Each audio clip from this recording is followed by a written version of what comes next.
briefly about the drawing on these little boys.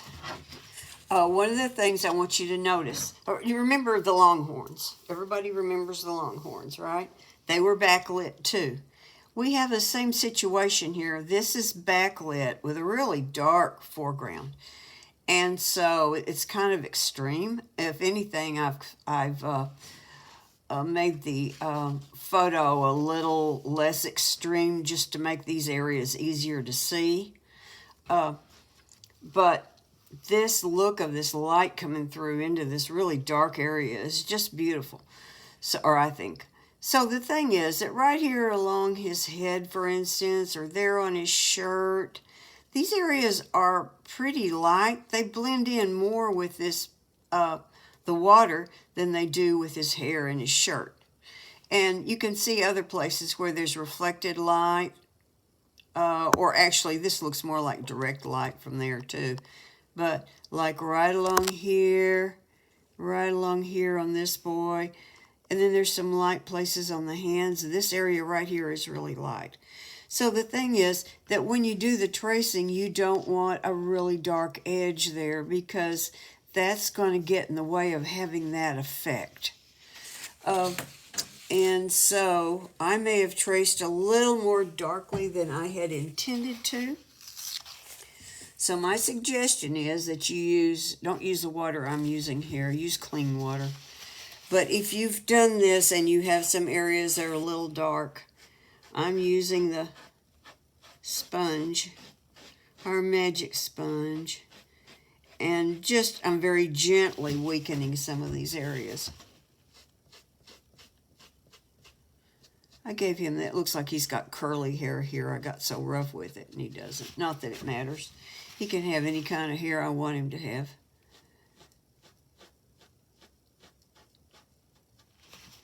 I don't know who these boys are. They were, I'm sure it was a school class at the Fort Worth Zoo. I don't know if this area still exists in this form. This has been a number of years ago that I took these photos, but this would be a wonderful place to photograph grandkids. You know, to get some shots like this. But, I mean, that could be make a really cool grandchild painting if you happen to have them with you someday. Right there's a little bit of a light spot. And the other place that I made dark on every one of my drawings is this right here. See this area? That's light and that's light. And I made a dark line there. I don't want a dark line there. So again, I got to add a little more water because I really pressed down hard there. I tried to use lighter pressure on the boys, but I just was not thinking about this. We want that glow of that light coming through, and you can't do it with a dark line there. And you need to get this dark line up before you start painting or it'll be set in there.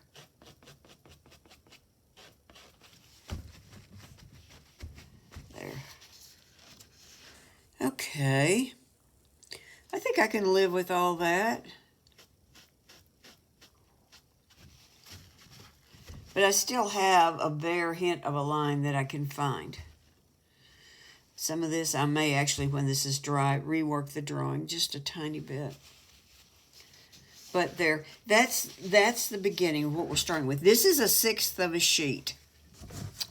So 1/6 of a sheet, if you have a 22-inch by 30-inch sheet of watercolor paper, so it's longer one way than the other. If you divide it in half first, the lengthwise, the long way, and I do this sometimes because I don't use as many of these 1/6 of a sheets as I do the others, the quarter sheets. But on this one, I'll divide this in half, so I'll have 2 quarter sheets. And then here, I'll divide this into thirds. So these are 1/6 of a sheet. So this is perfect for things like these boys. Okay. Okay, one more thing about this I forgot to mention. On the drawing, I drew some bubbles. I just couldn't help myself. Okay. Do not draw the bubbles. That just kind of gives the drawing the feel of the thing. Then there's the matter of having a appropriate creature in here. And I don't have one. In fact, all we have here is the very light rear end of an otter with his tail pointing right up to this boy's face, which just doesn't look that great. So I can't, my computer crashed, and I am waiting to get that going again. So I really can't go find myself well, I guess I could on my phone. But I wanted to find, an animal, something to put back in here. And what I'm suggesting is that everyone find their own animal. I like the idea of this anyway, because that gives you some individual choice in this. So, it could be a fish or a turtle or an otter or whatever. Or it could be more than one. It could be a lot of little fishies, whatever. But be finding something like that you're going to add into this. And you can either draw them in now, or some of you will be coming to class. You could draw them in class.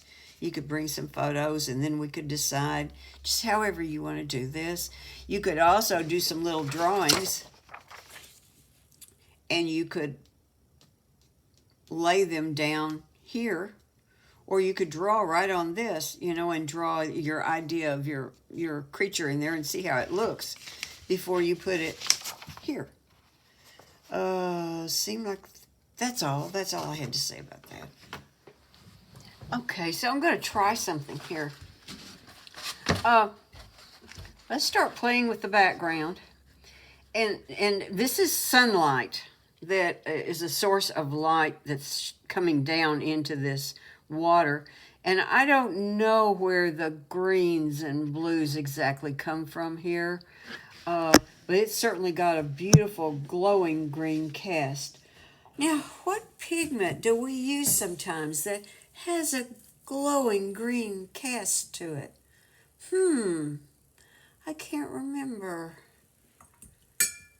Was it maybe phthalo green? So I've got phthalo green out here, and I've got ultramarine. I've got French ultramarine. So there it is. See how pale that is? That's what I'm thinking about working with. I'm thinking about, let's see what this looks like. If I just put in a really, juicy application of that, and then maybe I switch over and I pick up a little bit of the blue, and I add that in some places. And then maybe a little more of the green. Keep it really, really weak and really wet. And just cover that whole area. Maybe it needs to be a tiny bit stronger. Let's see. So you see what's happening here? I'm getting this variation, both in value, because I'm not quite dipping in, I don't have quite the same mixture everywhere, and in color. But see, it's not a big change. It's just a really moderate, nice, interesting change. In fact, it really isn't strong enough to be that, is it? Maybe I want to do it just a little bit stronger, or maybe I want to do a second layer of it. I'm not sure which. The other thing is we've got bubbles in there, and those bubbles are wonderful. We need bubbles. And I think that those bubbles are going to require masking. So let's go back and do a little masking next. Okay, what I decided to do, we've got bubbles, and so your animal may make a difference in what you decide to do here. By the way, this kid's got sunglasses on the back of his head. I'm not going to bother with those. Oh, so we've got these bubbles in here because Otter is dove or divin or dived or something down here. And so that might make a difference in where I choose to put my bubbles, but I don't have a critter, so I'm just making something up. So I'm using the round end of a brush and dipping into my masking. And you can, if you just barely touch the surface, you can get a small bubble, or you can have a little bit more stuff on there, because you don't want your bubbles to be all uniform. That almost looks like a flower pattern there. I don't know. But I want them to be round. That's the problem. I want most of them to be round.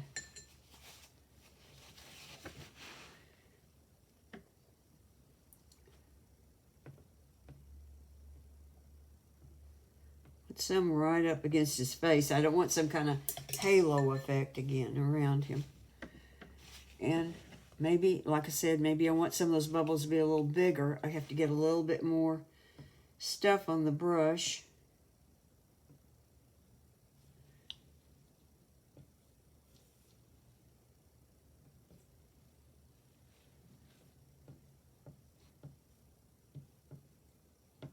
Look at a trail of bubbles.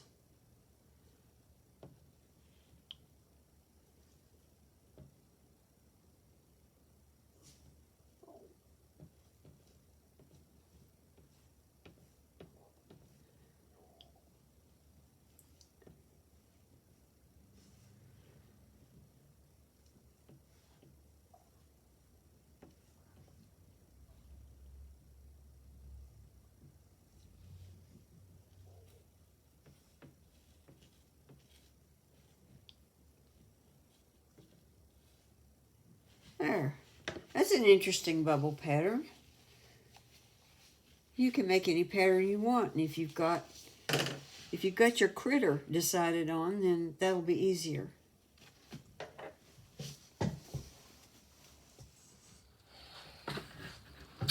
So, looks like this is dry.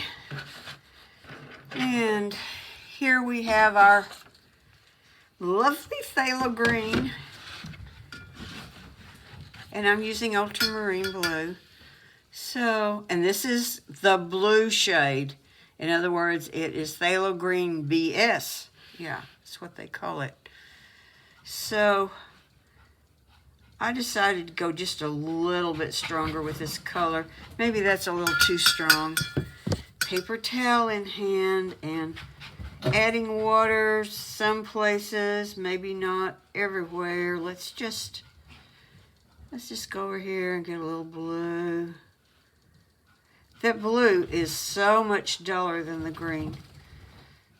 So it will, anyway, it will change the shapes in the picture. But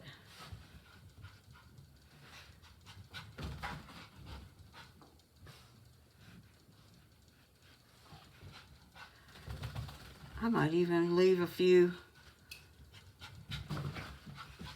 other places. My dog is running all over the place because she just had a bath. So she's very excited and happy. And let's just pull that color on down onto, just lightly, a little bit on this rim.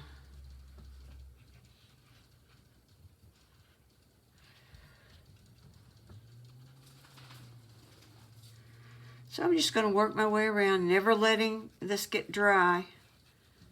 If it's real pale, then I don't care if it gets dry.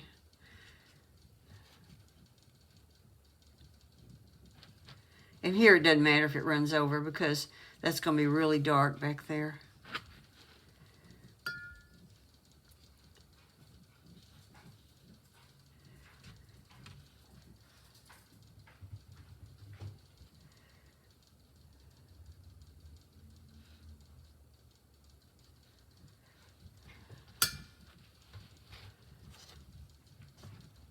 I want this to feel uneven. I don't want this to be all smooth. We've got a textured background here, which I don't know that I'm going to make that happen. I haven't decided.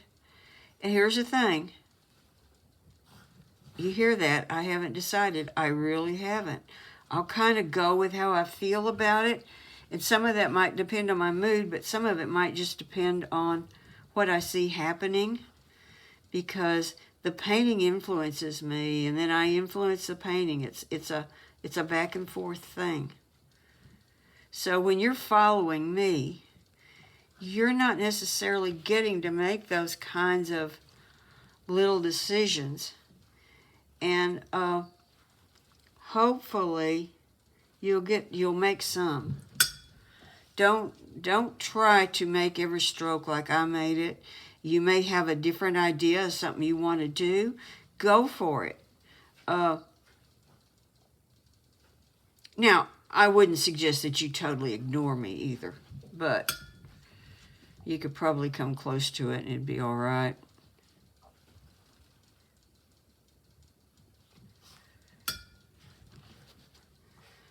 Oh, I don't know. It just doesn't have the brightness. But part of that's because we don't have the darks, I think. You know, a lot of the time I get real discouraged with a painting.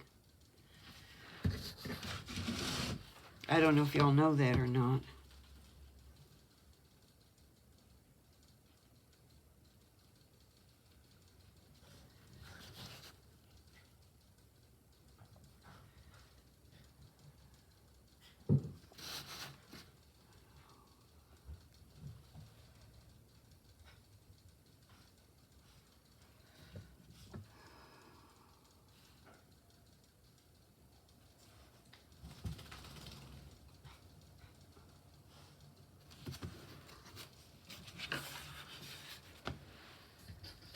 Okay, let's go turn it this way. Just whatever works. This is a lot smoother than what I really want. I think there will be another layer on top of this that I'll do something more with.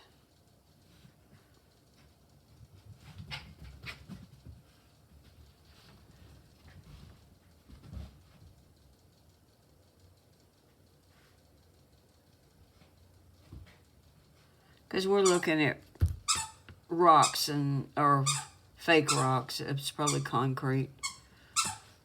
But it's supposed to look like rocks. You know, maybe if I just blotted more often.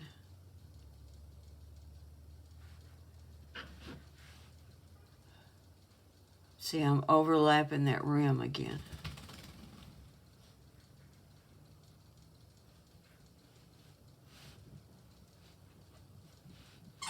So when this is dry, I think I'm going to do a little dry brush on top of it. We'll see.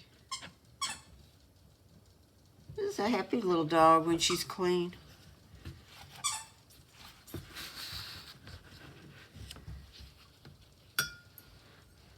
There's an interesting little thing going on right there.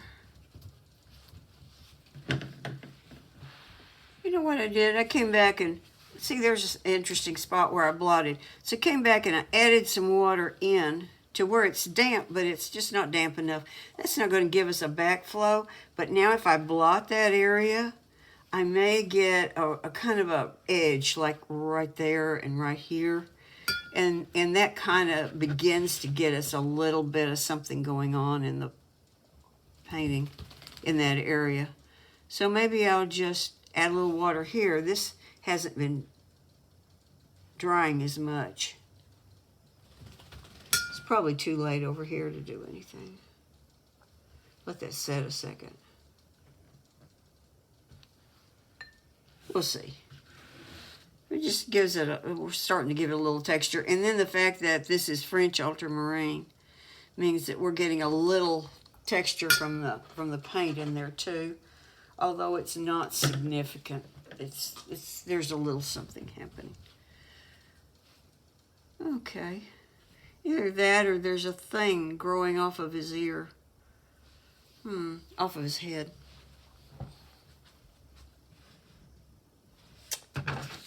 So that's where we are right now. It may change a little bit as it dries. Okay, let's just put a little more texture in it. And I want to keep that texture very, very pale, very weak. See, what's in here is a pretty subtle texture.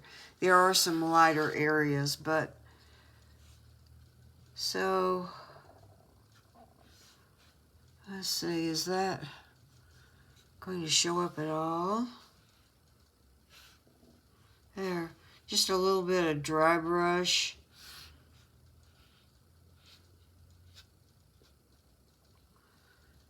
Some of that may show up a little more after it's dry. We'll see. And not everywhere. In other words, if you put it everywhere, then it's not anything. So you see I've got a big round and I'm just pushing it sideways very, very gently because obviously I don't want to get it on the boys. Changing direction some. And it depends how much texture your paper has. I've noticed that the arches, I'm getting it depending on the source. Some of it has a lot more texture. This one is pretty smooth. So they must not all be coming from the same plant. They must still have multiple plants or something.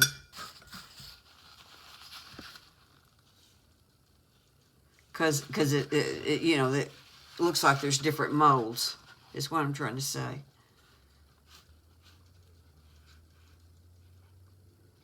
And just noodle around a little bit. There, like I got a little place there, maybe I'll make it a little stronger.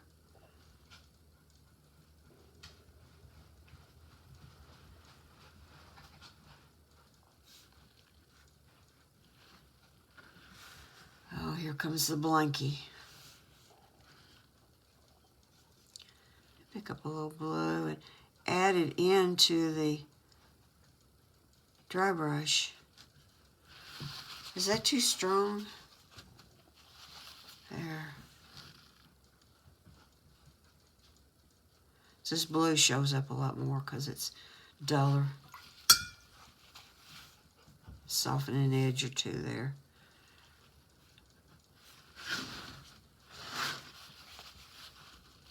Maybe just a little bit more over here.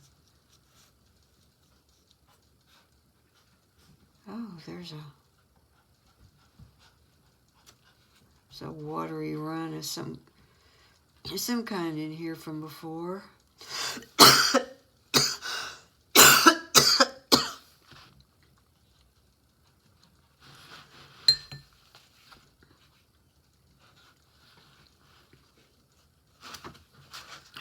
I got a rough place right here that I didn't want.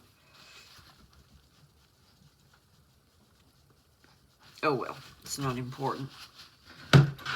Okay.